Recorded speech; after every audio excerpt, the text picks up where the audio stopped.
Welcome to the Creative Mind Smart Money podcast, where we turn financial confusion into creative confidence.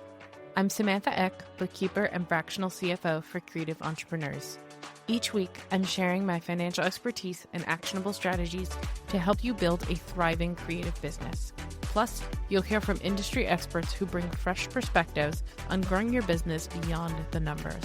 Because building a successful creative business starts with strong financial foundations. Your next chapter starts now. Hello. I am so excited because today is the day of our 100th episode, which means there's a lot of reminiscing that's going to be done today and a lot of looking back at everything that's happened over the past 2 years of me podcasting, which is insane to say that, it has been going for as long as it has. There's been a lot of changes in my business. There's been a lot of changes with the people I've worked with. There's been so many different changes. And I'm just so excited to dive in and talk about all of these different things that we have going on. So let's kind of dive into a little bit of reminiscing, but also some personal stuff. Like one of the first questions that I kind of want to pose to myself is why I opened this podcast in the first place. And the reason that I started this podcast in the first place was specifically because I felt a lack of education in the financial space, especially for creatives, but just in general. And I think that's true of every industry and of finances in general. Accountants, CPAs, everything like that are very cagey when it comes to sharing industry secrets or things about what could be going on. And I think those are more old school CPAs than a lot of the newer ones, because a lot of the people that are similar in profession to me currently they also value education and sharing education. At least some of them do. So I started this podcast because I felt like there was a gap in the education space for finances when it comes to creatives, when it comes to the industry that I'm working with. So I wanted to be able to educate you guys on topics, but also have you get to know me so that if you're like, I kind of want to work with this Samantha girl, but I have no idea who she is, you're able to hear my voice every week and know that I'm, someone you can get a feel for my personality, if that makes sense. So you finally get the chance to actually get to know me and get to see who I am. So again, it was just really about the education piece and being able to provide that education without you having to pay anything, because really finance education is so limited that I wanted to be able to provide a free resource that you guys could come back to again and again. When I think back to the very first episodes that came out, I did release 4 all at once on the very first day of the podcast launch. And a lot of it was very introductory. So we had the banking episode, how to choose your bank. We had the when it's time to know if you need help, which accounting software, all those types of things.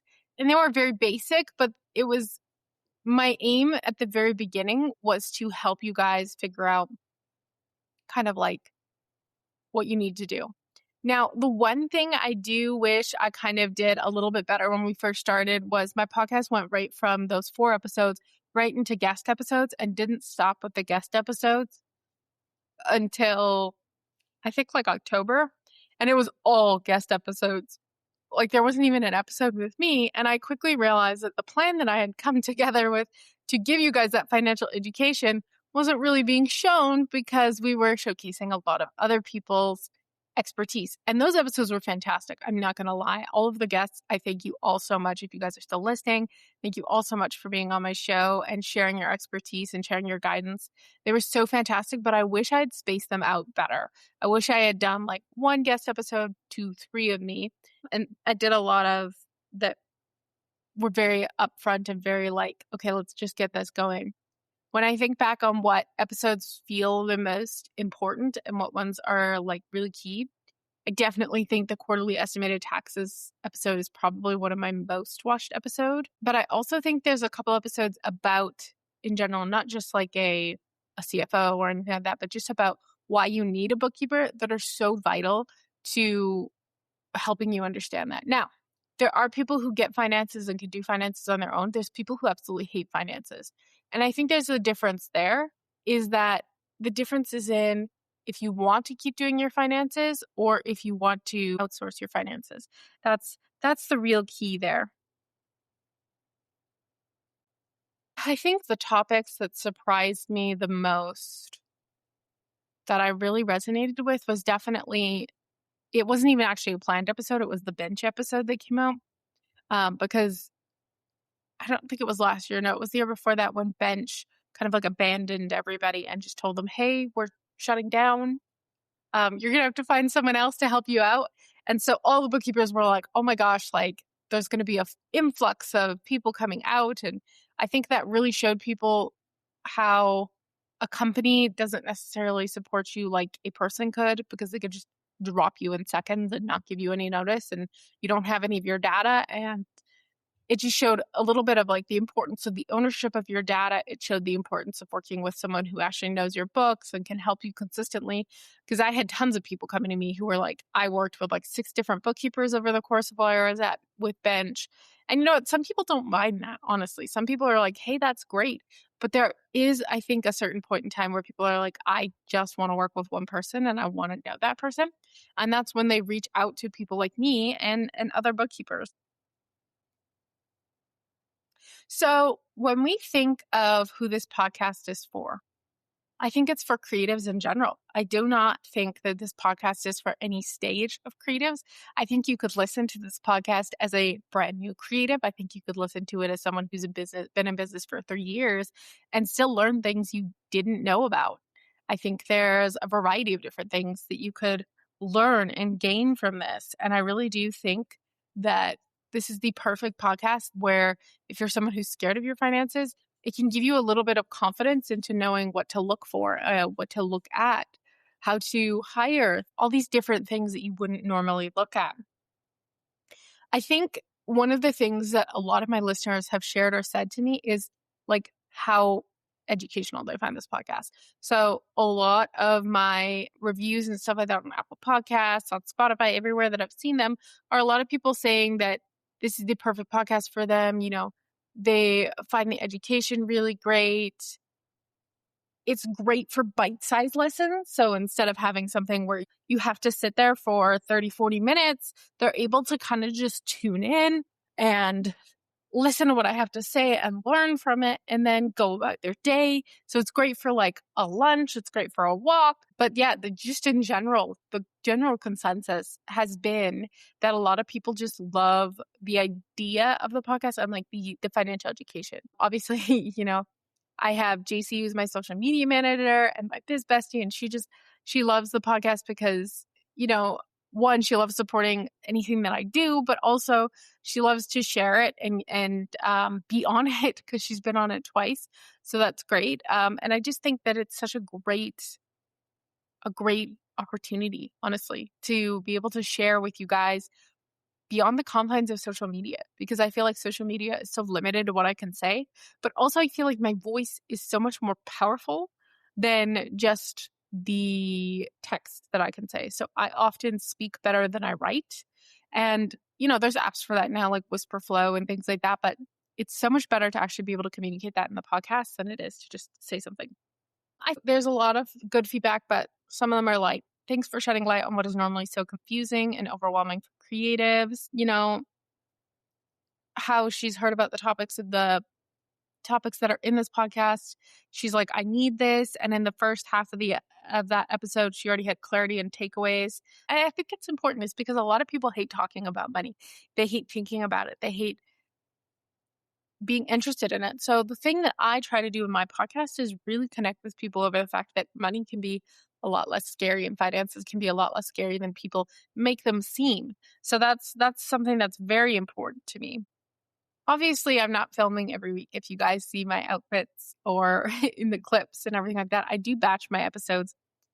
But the feeling of showing up every week has generally been a mix. Sometimes I'm excited and sometimes I'm absolutely nervous because I feel like I've touched on so many different topics over these past 100 episodes that I'm like, how can I possibly come up with more information, or how can I possibly come up with more data to give them? But you guys keep coming back and you keep loving the episodes. So I'm like, there's obviously things that are still important that people still need to hear about, even if it's just a slightly different perspective shift from a previous episode, because it allows me to go even deeper on a topic that I didn't go as deep on originally. So, there's multiple different topics about scope creep. There's multiple different topics about pricing. So it's just great to be able to have all of these different things that you can explore and really understand. On the weeks where it felt super hard to hit record, my only thought there was, I think you guys aren't looking for perfection. So when I can consistently show up and just show up in a way that's meaningful and say what I have to say, that's going to be better than just saying nothing at all. So a lot of the times I don't actually script my episodes. So I have prompts, and I look at my phone and I look at the prompt and I say, okay, so how would I respond to this? It's a question, it's a topic, whatever it is. And I look at this and I say, okay, what do I want to say on this topic? What do I want to say to my audience? And it's just me talking. Like, there's no script. There's no set way I'm saying anything. I'm just talking to you guys. And that's what I love. Now, hitting 100 episodes personally to me is phenomenal. I can't believe I've recorded 100 episodes. I can't believe I have had as many podcast listens as I have had. We surpass, I think, at least 200 to 300 views a month now, which is insane to me that 200 to 300 people are listening consistently every month. And obviously, that'll only go up with time. And my podcast has not been a sprint. It has been a marathon. It is not something that I'm like, oh, I want people to just instantly listen to it. People start listening to it, people share it, and then, people come and really expect it. So to someone who's been listening since the very beginning, I want to say thank you. Thank you for showing up. Thank you for supporting. Even if you already knew everything that was in this podcast, thank you for hanging out and actually being here. But for someone discovering the show for the very first time, maybe this is your very first episode, please listen to the 99 other episodes that I have. They're so chock full of good information and good education that you can use in your business and utilize with takeaways and everything like that. And if you ever have any questions, don't be afraid to reach out to me. I am not going to try and nickel and dime you or charge you for asking me a question on a topic on the podcast. Again, my primary goal in this whole podcast was education. So if you feel like you're missing something, I would love to help you, explore that and understand it better. And then I would love to take that and make it an episode in and of itself. Now, what am I most excited to talk about in my next 100 episodes? Well, a lot of the shifts in my business have been towards that fractional CFO piece. So I really want to start digging more into the fractional CFO pieces and really explaining why you guys need someone who's there, why monthly meetings with bookkeepers are important, why just getting PDF financials is not good enough. It's a stepping stone, but there's so much more to it. Obviously, if you're someone who's good at financials and you're just hiring a bookkeeper just to have a bookkeeper, then PDF financials are fine. But if you are someone who's still lost in your numbers, having a meeting and things like that is so important. So definitely something we're going to talk about. And I would love for Creative Mind Smart Money to grow into just a primary podcast for creatives who are looking for financial education. And I would love if you guys, know another creative who could use that podcast to share it with them. And I do this out of the kindness of my heart to share all of this information and this education with you, because I feel like there's such a lack and such a gap in this area. There's just not enough education. And, you could go to school for it. You could take a course online for it, but there's nothing in as much detail as just listening and just being able to soak up the information and garner what you can from it. So, despite having 100 episodes and how cool that is that I do have 100 episodes, I think the biggest takeaway is that this podcast is mainly based on education. It's based on financial education. There's some other pieces in there. Obviously, I have some guests who have some great educational pieces based on social media and other areas, emotional areas, things like that. So I think you should check out everything you can. But, I want you to walk away feeling like this is a podcast for you. So if I could leave you with one thing, it's that, one, I'm never going to shame you.